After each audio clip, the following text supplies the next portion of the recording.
Hey guys, hope you're well. Well, I'm gonna get straight into it. We've got a lot to go through, and when I say a lot to go through, I mean we part 9, and I'm gonna give you a condensed version.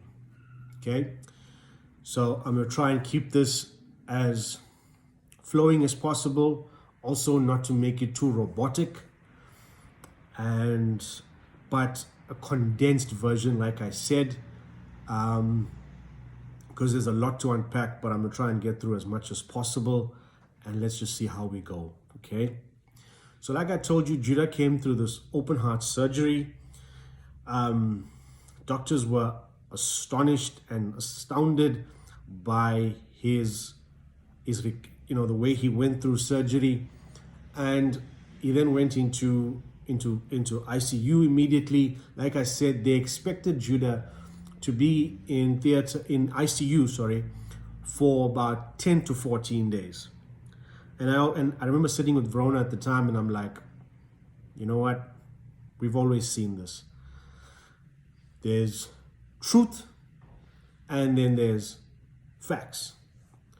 The facts will come from your professionals, your doctors, your intellectuals, the academics speak facts.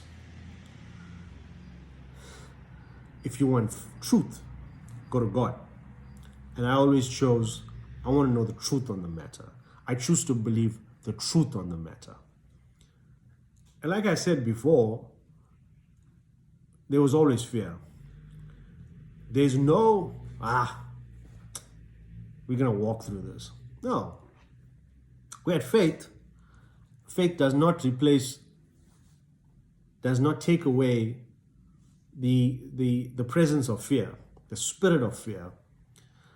We are fearful. I mean, you can't just be all robotic. You can't just be all, no feelings, no emotion whatsoever when it comes to the life of your then 1 year, 9-month-old baby.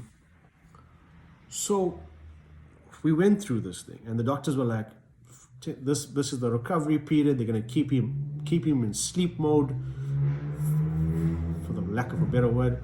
Going to keep him asleep for about 2 to 3 days under machines, and he's going to go. The first week is just Judah going to be in recovery mode, going on the second week, and we're going to see how it goes. And we're like, you know what? We trust in God. God, you show up. You show who you are. We've heard the truth. We've heard the facts. Should I say? I apologize for that. We've heard the facts. You're going to say, and you are going to rock up and put the truth to the matter. Because we said we don't believe in what man says. We believe in what God says. He's got the final say. Let's do this. Judah, at the end of day 1, started recovering from this operation. They obviously picked up the scans and what's supposed to be and what is and all of that. By the night, the staff came in, and Judah's in this huge ICU with other adults who went through similar procedures days before, on the day, and that kind of thing. But similar procedures, some not so serious, some more serious, some very, very light procedures, but all heart related. Judah's there. End of day 1, Judah starts showing signs of recovery from the operation. Morning of day 2, they start taking machines out, and we're like, now Verona's staying there with him obviously overnight, and I used to leave late at night, come back early morning. So it's basically like I just slept at home. Everything else was at hospital. Same when he was in Joburg. Earlier now, you're leaving 10 o'clock at eThekwini, 11 o'clock, 12 o'clock. Back there, 6 o'clock in the morning. Relieving Verona to just do what she needs to do, and bathing and stuff like that, and moving on with the day. So day 2, they start removing machines, they start removing stuff from him, and we're like, I thought this was going to happen on day 3 and 4 and 5. They're like, no. Judah's pulling through the surgery like nobody's business. And we're like, God's in control. Day 2, then at the middle of day 2, they're like, Dr. Darshan comes in like, I don't know, I think we need to wake Judah up now. Take him out of the sleep. He's doing hundreds. They wake him up. Judah woke up like, like Judah was put in an anesthetic with like, when someone takes out his wisdom or something. No signs of, young man, you just came through a 7-hour heart surgery.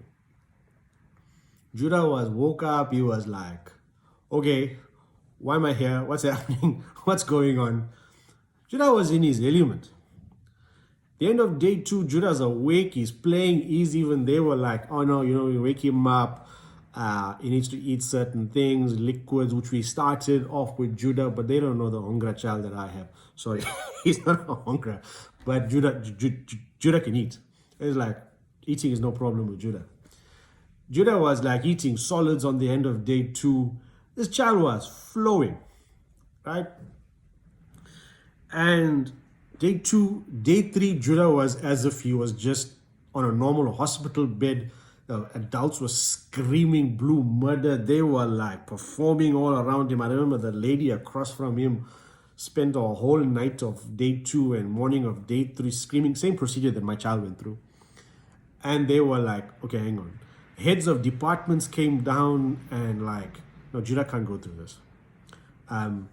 Let's move him to a private ward within ICU, and where he can have his balloons and his toys and all of that. So they arranged for this to happen.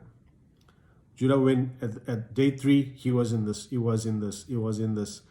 end of day 2, actually, he was in this private room and within ICU, and he had the staff just eating out of his hand. And day 3 came, and they were like, now Judah's just sitting there. No, just this, obviously, the saturation levels and nothing else. And Judah just went through this. Even like no signs that Judah went through a heart surgery. Even today, if you look at Judah, there's no signs that Judah went through a heart surgery. There's no signs that Judah, went through all of this. The only physical signs, the only evidence of this is the scar on Judah's chest that goes from here to just above his tummy. It's about that big. And the little scar on the other side where they had the other machine and stuff like that. And that's the only sign Judah went through heart surgery. And, Judah just came through flying colors. Day 4, they put him into the peds ward. Judah was supposed to be in ICU for about 10 days. Day 4, Judah's in peds ward. Spending the night in peds ward, and then see how it goes. Day 5 comes, and they're prepping Judah for discharge. We're like, come on. Facts versus the truth. Now, on day 3, the anesthetist that was with Judah for his surgery. He came in, was with Judah throughout the surgery, saw how he pulled through, went to Johannesburg. That man flew in. They told us on day 3, the anesthetist is coming to see you guys. And we're like, why, what's happening? They're like, no, he just needs to speak to you guys. Everything's cool. Don't stress. Judah's fine. We don't know why, but he wants to speak to you guys. We're like, okay, cool. Dr. Darshan came in, he told us the same thing, and the anesthetist is coming in to speak to you guys. And he smiles and he walks away. The dude flies in to King Shaka just to come speak to us and then fly back out. And this is what he said. Mr. and Mrs. Govender, I'm not a believer in God. I just live my life. I'm a doctor, whatever that means. I'm not too religious, right? But I've seen this kid pull through surgery. Medically and professionally, I'm supposed to phone the attending doctors and check up on him for a few days, just see how he's doing post-anesthesis, and that's all I can do. But something attracted me to this child where I know his ins and outs. I know what he's doing. I know everything. Dr. Darshan is just filling me in, and I'm telling Dr. Darshan, there's just, how is this child recovering so quickly? So I flew in, long story short, I flew in just to tell you that somebody up there is watching this kid. Kids don't recover this quickly. Anyone doesn't recover this quickly. And now I believe he's going into peds tomorrow. And like, you guys prepped to be here for 2 weeks, minimum 10 days in this hospital.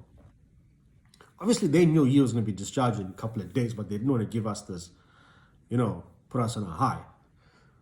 So Judah was, had this effect on people from then already. I mean, besides the people that told us he's going to be aborted, he needs to be aborted, and saw him pull through surgery, pull through hospital at Sunninghill, come through the surgery, recovery period, so much. The truth is, Judah's going to be out in a few days. End of day 5, they're prepping for Judah's discharge. Day 6, Judah's out of hospital. And we're like, come on. Comes home, we got to look after him. Verona then starts her process. Went through 2017. 2018, we're looking for donors. Judah's going through recovery. Like I said, I'm giving you the condensed version. 2018, we find 100% match, a 23-year-old boy in Germany, same blood type, same bone marrow match, everything, 100%. We start prepping Verona for remission, for surgery at the end of 2018. And it was always touch and go. It was always Verona going into remission, Verona going back into it, having a relapse. 2018, in middle of September 2018, around about this time, she picks up an infection. Verona almost went blind in both her eyes towards around about this time in 2018. She was back and forth to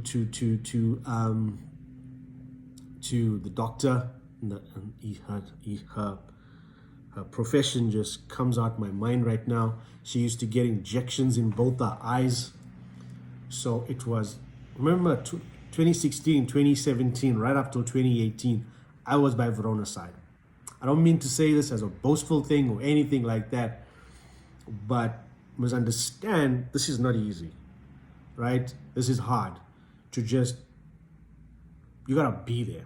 You gotta be there, all of you, everything, day in, day out, and make sure Judah's okay. Judah's fetched from school, brought home, all of this process. There were most part of 2017, Judah wasn't even in school. So it was insane, ladies and gentlemen. Verona almost went blind in 2018. She pulled through that, fought the infection. An ophthalmologist, I think it was, that used to inject her in both her eyes. And she came through that, and now we're prepping Verona for